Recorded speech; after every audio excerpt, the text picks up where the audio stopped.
जय Hind and good morning everyone. Today will be discussing a very important editorial. आज बहुत important एक editorial हम लोग डिस्कस करेंगे। सारे वोकेबलरी, सारे वर्ड्स, सारी चीजें डिस्कस करेंगे, कॉम्प्रिहेंड भी करेंगे। तो जल्दी से जुड़ जाइए और शेयर कर दीजिए। और अगर सब चीज ऑल ओके है, विजिबल है स्क्रीन आपको एंड मैं ऑडिबल हूं, तो एक बार लिख दीजिए जय हिंद कमेंट में।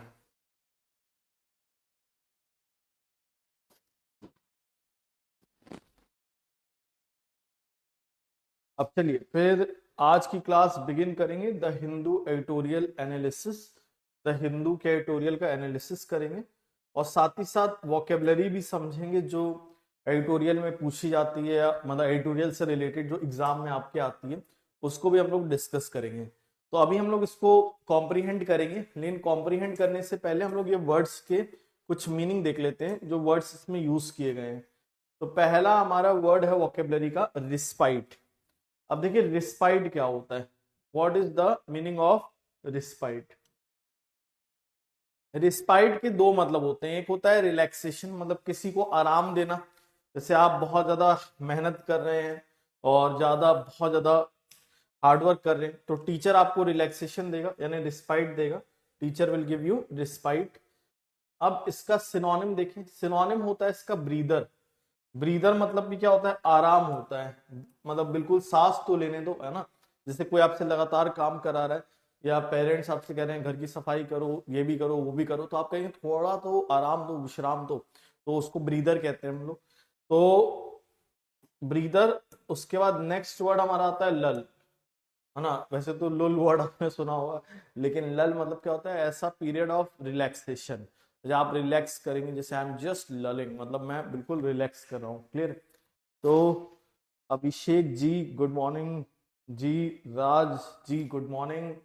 रिसेशन, सॉरी रिसेस, रिसेस जैसे आप देखते हैं आपका स्कूल होता है तो उसमें एक ब्रेक दिया जाता है, इंटरवल दिया जाता है, उसको रिसेस कहते हैं। यानी यहां आप समझ सकते हैं रिस्पाइट का एक और मतलब होता है किसी चीज में गैप आना या अंतराल आना, उसको भी क्या कहते हैं, रिस्पाइट। वैसे रिस्पाइट मतलब आराम होता है, रिलैक्सेशन, लेकिन रिस्पाइट का मतलब अंतराल यानी गैप भी होता है। रिलैक्सेशन है ना, ये तो हमें पता ही है। रिलीफ भी हमें पता ही है, बिल्कुल साई ऑफ रिलीफ, बिल्कुल मतलब आराम महसूस करना, रिलीफ महसूस करना। रिप्रीव, रिप्रीव करना मतलब किसी को क्या करना, अगेन जाने देना या उसको अलाउ करना कोई चीज। तो रिप्रीव मतलब भी होता है कि किसी को ब्रीदर या रिलैक्सेशन, सांस लेने के लिए अलाउ। जैसे मान लीजिए कोई बैट्समैन है, उसकी कैच किसी फील्डर ने छोड़ दी, तो उसको एक साई ऑफ रिलीफ मिल गया, आराम मिल जाएगा, रिप्रीव मिल जाएगा। हियाटिस, हियाटिस मतलब क्या होता है, गैप होता है, अंतराल होता है, ऐसा टाइम जिसमें कोई एक्टिविटी नहीं होगी, उसको हियाटिस कहेंगे। तो हियाटिस इज द गैप, है ना। ट्रूस क्या होता है, जैसे दो देश हैं जो युद्ध विराम के मतलब संधि कर रहे हैं या पीस ट्रीटी साइन कर रहे हैं कि अब कोई भी एक्टिविटी, कोई भी सीज, मतलब कोई भी फायर नहीं करेगा, तो उसको ट्रूस कहते हैं, सीज फायर, है ना। सेसेशन अगेंस्ट स्टॉपिंग होना। तो ये सब सिनोनिम कैसे हो जाएंगे, क्योंकि डिस्पाइट का मतलब गैप भी होता है, किसी चीज में ठहराव भी होता है। नेक्स्ट हमारा डेडलॉक, स्टैग्नेशन, ठहराव। डेफरमेंट, चीजों को स्थगित करना, टालना। मॉराटोरियम का मतलब भी होता है बैन हो जाना या कोई चीज में एक रुकावट हो जाना, यानी एक अंतराल आ जाना, एक गैप आ जाना, पॉज आ जाना। इंटररेग्नम, दो रूलर्स के बीच में गैप होता है, दो रेन के बीच में। रेगनम से आप समझ सकते हैं रेन यानी शासन, इंटर मतलब अंतराल, गैप, तो दो शासन के बीच में गैप। तो ये सारे वर्ड्स यूज होते हैं अंतराल या गैप या आराम के लिए, रिलैक्सेशन के लिए। एंटोनिम में क्या होगा, कंटिन्यूशन, इसमें कोई चीज रुक रही है, कंटिन्यूशन में लगातार कोई चीज जारी रहेगी। कमेंसमेंट में शुरुआत होगी, यहां पर एंडिंग देखने को मिल रही, अपोजिट में शुरुआत देखने को मिलेगी। Next word decelerate. डिसेलरेट मतलब होता है स्लो हो जाना। क्या हो जाना, स्लो हो जाना। इसको हम कहते हैं, हम क्या, डिसेलरेट कहते हैं। जैसे आपने एक्सेलरेट मतलब होता है तेज हो जाना, डिसेलरेट मतलब स्लो हो जाना। ब्रेक और स्लो इसके सिनोनिम हो जाते हैं। क्लियर है, आई होप आपको समझ में आ रहा होगा। एवरीथिंग इज क्लियर, है ना। चलिए नेक्स्ट वर्ड देखते हैं, एसर्शन। एसर्शन मतलब क्या होता है, कोई चीज को कंफर्म करना, मतलब क्या है, एक तरीके से दृढ़ता से कहना, मतलब कोई चीज पॉजिटिवली कोई चीज कहना एसर्शन होगा, किसी चीज पे बिल्कुल ठोस दावा करना उसको एसर्शन कहते हैं। एफर्मेशन मतलब भी ठोस दावा होता है। इंसिस्टेंट मतलब किसी चीज पे आप जोर दे रहे हैं, एम्फसाइज कर रहे हैं। प्रोनाउंसमेंट मतलब भी होता है कि कोई चीज की घोषणा करना बिल्कुल स्ट्रांगली। और एवोल मतलब भी क्या होता है, बिल्कुल स्ट्रांगली क्लेम करना कोई चीज। विंडिकेशन अगेन सेम, बिल्कुल मतलब स्ट्रांगली कोई चीज बिलीव करना, विश्वास करना किसी चीज पे स्ट्रांगली। स्टैंप ऑफ अप्रूवल, ये तो इजी वर्ड है, मतलब अप्रूवल का, मंजूरी का बिल्कुल ठप्पा लग चुका है तो स्टैंप ऑफ अप्रूवल। और फिर हमारा स्ट्रेसिंग, ये भी सिनोनिम हो जाता है। तो ये सारे सिनोनिम हैं असर्शन यानी दृढ़ता पूर्वक कुछ कहने के लिए। एंटोनिम में क्या होता है, डिनायल, मतलब वैसे इसको स्वीकृति भी कह सकते हो आप, एग्जैक्टली वर्ड बोला जाए। डिनायल और रिजेक्शन, इसमें आप कोई चीज एक्सेप्ट कर रहे हो बिल्कुल स्ट्रांगली, अपोजिट में आप डिनाई करोगे या रिजेक्ट करोगे। नेक्स्ट वर्ड देखते हैं हम लोग, वॉलाटाइल। वॉलाटाइल मतलब होता है अस्थिर, जैसे मतलब जो अनस्टेबल हो, which is not stable is called volatile. जैसे किसी पर्सन का आप बिहेवियर देखते हैं, कभी बहुत गुस्सा हो जा रहा है, कभी बहुत ज्यादा शांत हो जा रहा है। जैसे आपने अपरिचित मूवी देखी थी, बहुत वॉलाटाइल कैरेक्टर था उसमें, है ना। तो भाई आप जैसे जानते थे श्रीशांत, वॉलाटाइल कैरेक्टर। तो अस्थिर या अनस्टेबल को हम लोग वॉलाटाइल कहते हैं। अब इसका सिनोनिम होता है कैप्रिशियस। कैप्रिशियस मतलब भी होता है अस्थिर। फ्लिपेंट, बड़ा ही कैजुअल सा बिहेव करने वाला, गंभीरता से नहीं लेना, चीजों को हल्के में लेना। तो ऐसा इंसान क्या अपनी लाइफ को लेके स्टेबल नहीं होता।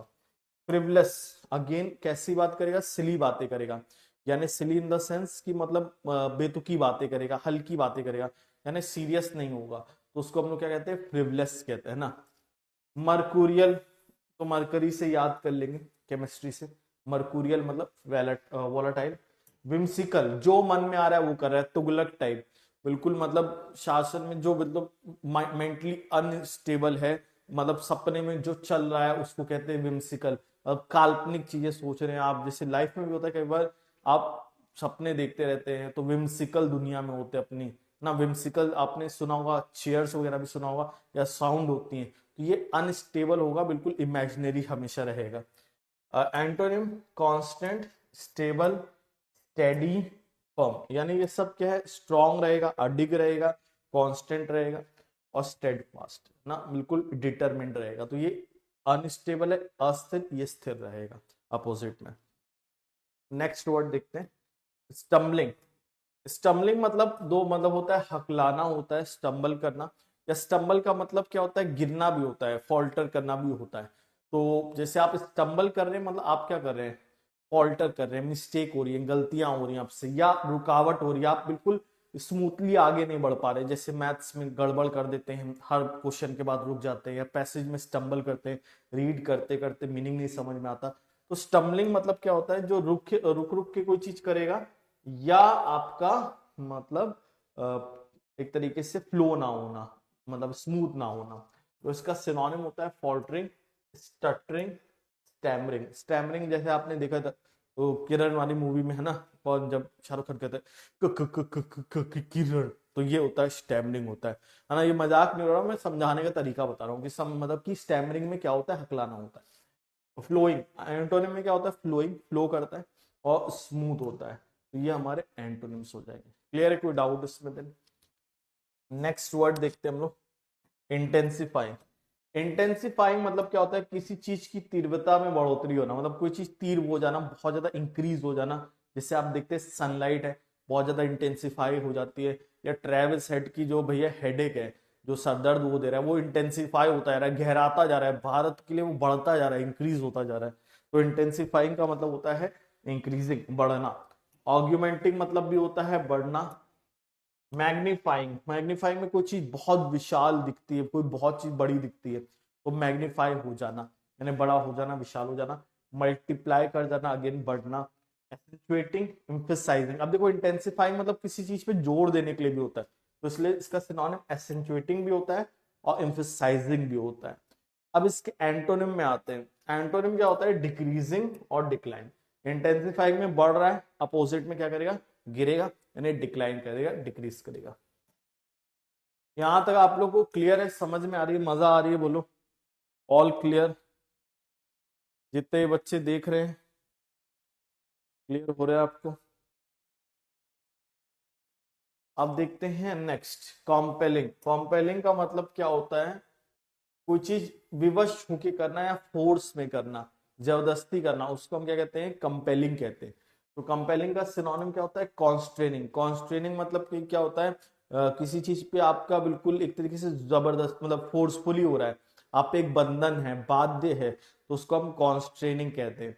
फिर हमारा सिनोनिम कोअर्सिव। कोअर्सिव मतलब भी फोर्सफुल होता है। कंपल्सरी, ये भी फोर्सफुल। तो कोई चीज जबरदस्ती होना, इसके लिए हम बोलते हैं कंपेलिंग, मतलब फोर्सफुली होना। फोर्सिबल। इंपेरेटिव मतलब भी जरूरी होता है। Aryan Shukla, hello dear, how are you? I hope you all are good, you all are well. और एंटोनिम्स इसके होते हैं डिस्क्रिशनल। डिस्क्रिशनल मतलब आपके पास ऑप्शनल होता है। विवेकाधीन मतलब आपके विवेक पे होता है, आप करना चाहते हो कि नहीं करना चाहते हो, तो आपका एक तरीके से ऑप्शनल होता है, आपके ऊपर होता है, इंडिपेंडेंट होते हैं आप इसमें। ऑप्शनल आपको पता ही है। वैकल्पिक मतलब अगेन आपके पास विकल्प होना।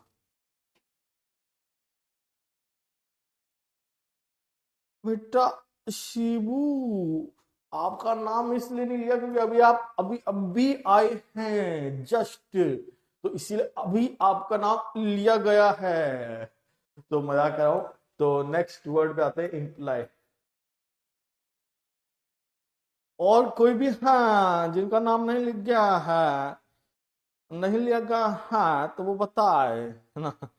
जस्ट जोकिंग, मजाक मस्ती कर रहा हूँ मैं। तो आप जानते हैं मैं मजाक के मूड में कभी कभी रहता हूँ, कभी गुस्से के मूड में रहता हूँ। इम्प्लाई।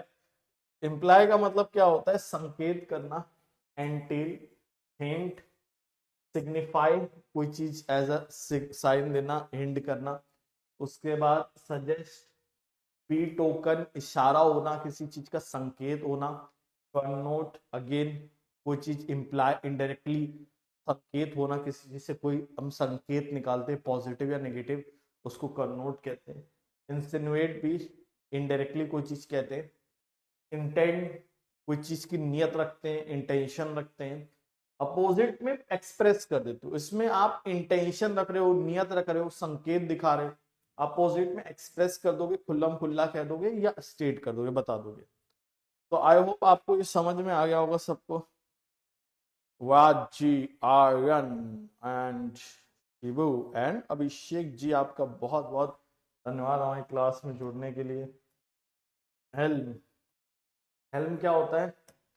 कमांड मतलब बिल्कुल कंट्रोल में होना, नियंत्रण में होना, मतलब कोई चीज आपके कंट्रोल में, नियंत्रण में, उसको कहते हैं हेल्म कहते हैं।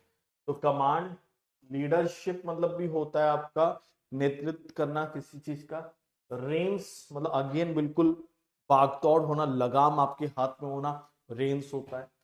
ड्राइवर सीट बिल्कुल कंट्रोल में है, तो यहाँ कंट्रोल में है। अपोजिट में क्या है? सबमिशन। मतलब सबमिशन मतलब किसी के आगे अधीन रहेंगे, झुके रहेंगे, झुकाव होगा, इसमें आपका कंट्रोल है। अपोजिट में आप किसी के आगे झुकेंगे, सबमिशन मतलब किसी के आगे झुकना।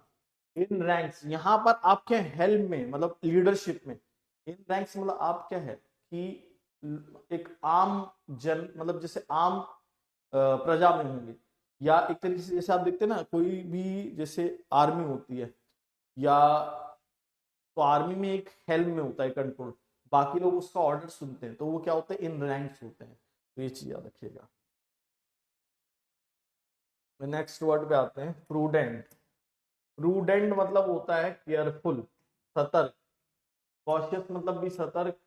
प्रूडेंट मतलब होता है सतर्क होता है, याद रखना। कॉशियस, सतर्क। डिस्क्रीट बिल्कुल कोई चीज प्राइवेसी मेंटेन करके करना किसी की, बहुत कॉशियस होना। कॉन्फिडेंशियल कोई चीज होना, गुप्त होना। Judicious again sensible. Vigilant again very observe मतलब observing something very very closely, तब कोई चीज को बहुत सावधानी से निरीक्षण करना वाला व्यक्ति विजिलेंट हो जाएगा। सर्कमस्पेक्ट सतर्क। डिसर्निंग अगेन बहुत चीजों को डिटेक्ट करना, माइन्यूटली डिसर्निंग होता है। फार साइटेड दूरदृष्टि वाला, दूर की सोच रखने वाला। वेरी भी मतलब ये वेरी WARY वाला है जिसका मतलब सतर्क होता है, कॉशियस होता है। तो ये सब कॉशियस है। एंटोनिम में क्या होगा? केयरलेस होगा, लापरवाह। तो ये सब सतर्क है। अपोजिट में क्या होगा? लापरवाह होगा। इनकॉशियस असतर्क। इनडिस्क्रीट जो अगेन गुप्त तरीके से कोई चीज नहीं करेगा, सीक्रेटली नहीं करेगा। थॉटलेस बिना सोचे समझे, प्रूडेंट में सोच समझ के चीजें करे, थॉटलेस में बिना सोचे समझे। तो आई होप आपको ये समझ में आ गए होंगे 10 सारे वर्ड्स, है ना। अब 11th वर्ड देखें, स्टेम फ्रॉम। स्टेम फ्रॉम मतलब होता है उजागर होना, जैसे अपीयर सामने आना, कम आउट सामने आना, इमर्ज सामने आना, मतलब क्या? उजागर होना। अराइज मतलब भी होता है सामने आना, जैसे कोई प्रॉब्लम अराइज करती है हमारे सामने आती है तो उजागर होना, अपीयर होना, सामने आना। इमनेट किसी चीज की शुरुआत होना, सोर्स होना, कोई चीज से बिगिन करना। उसके बाद ओरिजिनेट की शुरुआत होना। अब इसमें शुरुआत हो रही है या उजागर हो रहा है कोई चीज। अपोजिट में क्या होगा? डिसअपियर, गायब हो जाना, एंड हो जाना, फिनिश हो जाना। तो आई होप आपको ये सारे वर्ड समझ में आ गए होंगे। क्लियर लिख दीजिएगा एक बार कमेंट सेक्शन में। अब देखते हैं नेक्स्ट। तो नेक्स्ट हमारा क्या होता है?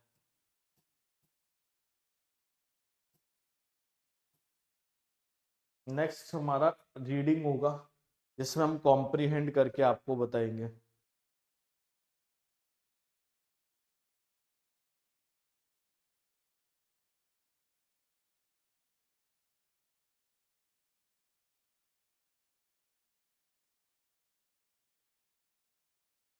प्राइज वरीज, मतलब ये जो एडिटोरियल था वो किसके ऊपर था? क्या टाइटल था इसका? Price worries. मतलब प्राइस की चिंताएं हो रही हमें, यानी इन्फ्लेशन जो महंगाई है उसमें जो प्राइस बढ़ रहे हैं उनकी हमें चिंता हो रही है भैया। तो द इन्फ्लेशन ट्रेजेक्ट्री, ट्रेजेक्ट्री मतलब क्या होता है? पाथ। तो इन्फ्लेशन महंगाई की जो दिशा है वो हमें बता रही है कि भैया एक rate cut remains elusive for some time. मतलब एक रेट कट है जो इल्यूसिव है हमसे, मतलब क्या? इल्यूसिव मतलब मायावी होता है वैसे तो, लेकिन यहाँ इल्यूसिव मतलब कि एक रेट कट जो हमारे गिरफ्त में नहीं आ रहा है, तो हमें रेट कट करना पड़ेगा। मतलब जो है शायद इंटरेस्ट रेट्स में कुछ रेट कट लाने पड़ेंगे फॉर सम टाइम्स, है ना। जैसे RBI रेट्स का कंट्रोल करती है, repo rate, reserve reverse repo rate, ये सब। तो उसमें यहाँ पर रेट कट की जरूरत है, ये बोला जा रहा है। From a month 14 month high of 6.2% इन अक्टूबर। तो 14 महीने से जो 6.2% हाई पे रहा, मतलब 6.2 इन्फ्लेशन रहा आपका, कंज्यूमर प्राइस इन्फ्लेशन, है ना, मॉडरेटेड टू 5.5% लास्ट में। तो जो 6.2% हाई से बना हुआ था, मतलब कॉन्स्टेंटली, वो अब कूल होके 5.5% हो गया पिछले महीने। उसके बाद लिखा है much of this minor despite. अभी जो थोड़ी बहुत हमें एक साई ऑफ रिलीफ मिला, एक आराम मिला है महंगाई से हमें, स्टेम्स फ्रॉम, ये उजागर होता है या इमर्ज होता है, किससे इमर्ज होता है? Decline in the inflation rate of some food items. मतलब जो फूड आइटम्स सस्ते हुए हैं या फूड आइटम्स के प्राइस में डिक्लाइन है, उसकी वजह से हमें कंज्यूमर प्राइस इन्फ्लेशन में आराम देखने को मिला है। For vegetables it cooled from, मतलब वेजिटेबल में क्या हुआ? सब्जियां जो थी वो 57 मंथ जो एक पीक पे बना हुआ था, वो 42.2% टू अंडर 30%। कि जो हमारा 42.2% जैसे हम देख रहे थे इंक्रीज होता जा रहा था, धीरे धीरे बढ़ता जा रहा था, हर सब्जी महंगी होती जा रही थी, अब वो 30% पे हो गया। while food grain prices rose at the slowest pace in 28 months। तो जबकि हमारा जो फूड ग्रेन्स होती है जैसे दालें वगैरह होती हैं, तो उनमें क्या है? ये सबसे स्लोएस्ट रहा, rose at the slowest pace in the 28 months. जो इन्फ्लेशन है वो बहुत कम बढ़ा इन 28 महीनों में। And pulses cool to just over 5% after a prolong spell of double digit spike. तो जो डबल डिजिट स्पाइक देखने को मिल रही थी, अब वो बिल्कुल सिंगल डिजिट पे आ गया, 5% हमें देखने को मिल रहा है increase. Despite this pockets of relief, मतलब ये पॉकेट ऑफ रिलीफ के बावजूद भी हमारा overall food inflation remain sharp eight over 9%। तो ये सब मतलब जो कूलिंग है, जो इन्फ्लेशन में कमी आई, इसके बावजूद भी हमारा इन्फ्लेशन जो है, फूड इन्फ्लेशन, वो 9% बना रहा for the third straight month, with edible oils firming up 13.3%, the highest in 30 months, as a global spice has coincided with the import hike by the center। तो जो हमारा edible oil है वो बहुत 30 months में सबसे ज्यादा हाईएस्ट बढ़ा 13.3%, क्योंकि एक तो ग्लोबल प्राइस में बढ़ोतरी आई है ऑयल्स की, और ऊपर से इंपोर्ट ड्यूटी भी हमने सेंटर ने बढ़ाई है, जिसके से एडिबल ऑयल महंगे हो गए हैं आपके। It is no surprise coconut oil prices are up over 42%। ये मतलब कोई आश्चर्य की बात नहीं कि कोकोनट के प्राइसेस 42% बढ़ गए, even as items such as garlic 85.1, potato 66.7, cauliflower and cabbage well over 40%। तो पोटैटो के 66.7%, कॉलीफ्लावर कैबेज के 40%, ये सब क्या कस्टमर को पिंच कर रहे हैं। पिंच करने मतलब समझ लो चुटकी काट रहे हैं, अनकंफर्टेबल, असहज महसूस करा रहे हैं ये जो प्राइस इंक्रीज हो रहे हैं, इन्फ्लेशन हो रहे हैं। While recent conversation about the economy have focused on decelerating urban demand, जो अभी हमारी मेन फोकस रही है बातचीत का इकोनॉमी के विषय में, वो रहा है कि हमें कैसे अर्बन डिमांड को डिसेलरेट करना है, रेड्यूस करना है। जो अर्बन डिमांड है, जो शहरी डिमांड है, जो बहुत ज्यादा हो रखी है, उसको कैसे रेड्यूस करना है। The price rise trend is hitting rural consumer. जो प्राइस का राइज हो रहा है वो ग्रामीण कस्टमर्स को, ग्रामीण लोगों को बहुत ज्यादा हिट कर रहा है। Close to 6% inflation in November, as well as higher food price. और फूड प्राइस जो बढ़ रहे हैं वो रूरल लोगों को, ग्रामीण लोगों को बहुत डिस्टर्ब कर रहे हैं। हर की महिमा, गुड मॉर्निंग डियर। तो यहाँ तक आई होप आपको क्लियर हो गया होगा। अब आगे बढ़ते हैं। Despite assertions by the government, मतलब भले गवर्नमेंट ने दावा किया है स्ट्रांगली कि प्राइस क्या होते हैं, वॉलेटाइल होते हैं, अस्थिर होते हैं, एंड शुड बी इग्नोर्ड, हमें अनदेखा करना चाहिए। प्राइस कभी बढ़ेंगे कभी घटेंगे। For monetary purposes, monetary policy के पर्पस के लिए हमें कभी मतलब प्राइस की तरफ ज्यादा इतना बहुत फोकस नहीं होना चाहिए। ये वॉलेटाइल होते हैं, कभी बढ़ते कभी घटते, ये सब गवर्नमेंट का कहना है। व्हेन ग्रोथ इज स्टम्बलिंग, जब ग्रोथ स्टम्बल कर रही है, फॉल्टर कर रही है, बिल्कुल स्मूथली आगे नहीं बढ़ रही है, higher spends on meal are spilling into other item prices, मतलब ये जो महंगाई है, ये बाकी ये जो इम्पैक्ट है वो दूसरों पर भी स्प्रेड आउट हो रहा है। स्पिल मतलब फैलना होता है, स्प्रेड, जैसे कोई पानी गिरता है तो फैल जाता है, स्प्रेड कर जाता है। तो ये बाकी फूड आइटम्स पे भी इसका इम्पैक्ट देखने को मिल रहा है। Manufacturing and services firm have reported intensifying cost pressures last month. Manufacturing और जो सर्विस फर्म है उन्होंने रिपोर्ट किया है कि जो बढ़ती हुई कॉस्ट प्रेशर्स हैं, मतलब जो कॉस्ट इंटेंसिफाई हो रही है पिछले महीने, उन्होंने इनको मजबूर किया है कि वो भी अपने प्राइसेस बढ़ाएं इन 12 ईयर्स। तो manufacturing sector is also and service firms, इनको मजबूरन प्राइस बढ़ाना पड़ रहा है because of the cost pressure. The Reserve Bank of India, which had originally estimated October-December inflation to average 4.8%, तो रिजर्व बैंक ऑफ इंडिया ने कहा था इन्फ्लेशन 4.8% रहेगा, लगभग एवरेज बना रहेगा, raise to 5.5% at its monetary policy review last week. लेकिन ये 5.7% हो गया जब आरबीआई ने रिव्यू किया मॉनेटरी मतलब प्राइसेस का मॉनेटरी पॉलिसी में। This implies inflation this month, इसका संकेत ये है, इंप्लाई मतलब होता है संकेत होना, कि inflation this month which will be the last data before the RBI monetary policy could still be at high 5.4%। तो ये जो लास्ट डेटा रहेगा तो ये 5.4% हाई तक बना रहेगा, मतलब इतनी उम्मीद हम कर सकते हैं कि 5.7% है तो 5.4% तक तो महंगाई बनी रहेगी। This would be well above the central banks median target of 4%। जो एक मीडियन टारगेट रखा था 4%, उससे ज्यादा होगा ये महंगाई। The MPC now expects average inflation to attain that level only by the second quarter of 2025 to 2026। मतलब Q1 तक तो महंगाई चलती रहेगी वैसे ही 5.4% तक ही, या बल्कि उससे ऊपर भी हो सकती है। लेकिन Q2 यानी जब अप्रैल मई या जून वगैरह का पीरियड आएगा तो शायद ये हमारा धीरे से कम होगा। एवरेज मीडियन यानी 4% जो टारगेट है, शायद वहां उस टाइम महंगाई थोड़ा कम हो जाए या तब उतने तक आ जाए, ऐसा आरबीआई एक्सपेक्ट करती है, एमपीसी एक्सपेक्ट करती है average inflation. The government whose clamour for an interest, सरकार जो बार बार चिल्ला रही है, शोर कर रही है कि भाई इंटरेस्ट रेट कट करो, ये एमपीसी के द्वारा इग्नोर किया जा रहा था लास्ट वीक तक।